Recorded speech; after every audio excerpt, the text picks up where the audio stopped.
tell us about the ESMO highlights in the GI tract? Well, we did not have too many highlights in the field of big cancers of the GI, such as colorectal cancer or stomach cancer, but we had two relevant highlights in the field of neuroendocrine cancers. We saw two phase 3 trials that will change the standard. One of those was NET1. This is a trial that looked at dotatate, lutetium dotatate, in patients with advanced neuroendocrine cancer of the GI tract, more specifically midgut NETs, and this trial showed a clear PFS benefit for those patients. On the other hand, we had RADIANT-4, which is a trial centered on both GI and lung neuroendocrine tumors and investigated the role of everolimus. And this trial as well showed a significant benefit for patients with both GI NET and lung NET. Interestingly, the benefit was more or less the same for patients with lung neuroendocrine tumors, so I presume that this drug will make its way in the field of lung NETs as well. Could you make a comment on the new ESMO CRC guidelines? What did change and why?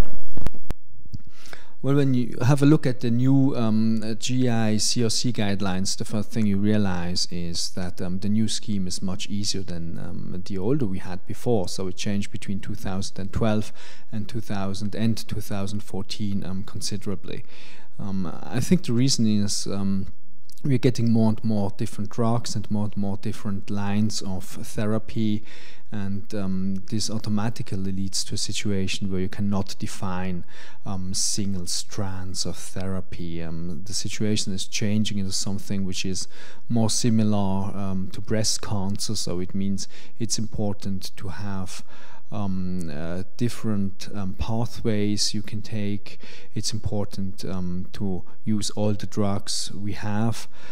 It's important to start with quite an efficient, perhaps rather strong therapy in first line. This also reflects the fact that in the last years we've seen that the concept of depth of tumor response and tumor shrinkage has become more important. So the general thinking is that an efficient first-line therapy is important because it influences overall survival. And this has led to a stronger emphasis on using doublet chemotherapy and an antibody in the first line. There are even data for triple chemotherapy and antibodies. The TRIBE trial OS data are not completely mature, so we need to see whether this trial really is going to be successful in the end. But I think the concept of having first-line therapy with high efficacy is one that is going to stay. So does it make a difference with which targeted substance to start? Well, I think for some patients it definitely does make a difference. I mean, patients where we're looking for response, I think it is clear that we have more response when we use anti-EGFR antibodies in the first-line setting. In other patients where response is not the primary issue, I think both using the old and the new guidelines, it is possible to use all different antibodies that are available at this time. You mentioned the study with pembrolizumab, which was presented at the ESMO, and probably there are more data to come in the future. Can you comment on that? Yes, definitely.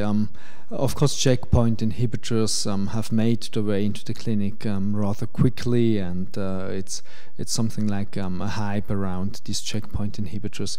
People have tried to use checkpoint inhibitors in colorectal cancer as well. Unfortunately, the response rate in an unselected population of colorectal cancer is very low. We've seen the New England Journal data about half a year ago, and the response response rate in microsatellite stable patients was 0%, and the response rate in microsatellite unstable patients 63%. So there really seems to be something. We've seen some new data at this year's ESMO, and they confirmed the New England Journal data. 23 patients were treated, and one of them had a response, and this patient in fact was also microsatellite unstable. We see that there are going to be new phase 3 trials testing pembrolizumab against chemotherapy in the early therapeutic setting for patients with colorectal cancer and microsatellite instability. And I think these trials are going to define the standard and answer the question whether checkpoint inhibitors in colorectal cancer have their place or not. The ASCO GI is around the corner. Are you expecting new data at this conference in January? Well, at least from the running larger trials, I think it's too early to expect final data on anti-PD-1 antibodies. Perhaps we're going to see some preliminary results, but we're not going to see the definite conclusion on that. So I would presume this will take perhaps 2 years until we have this data. Okay, thank you very much indeed. You're welcome.